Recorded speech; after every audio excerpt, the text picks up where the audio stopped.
Shaxsiy qo'riqchingiz bormi? 1 2 3 4 5 6 7 8 9 10.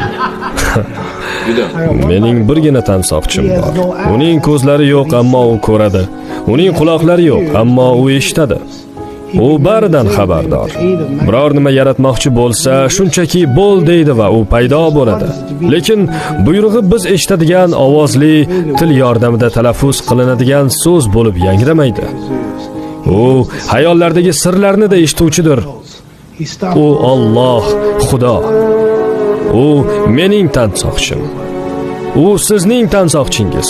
U ulug'dir, buyukdir.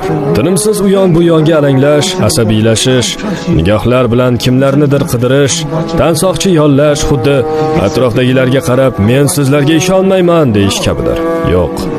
Alloh mening qo'riqchim.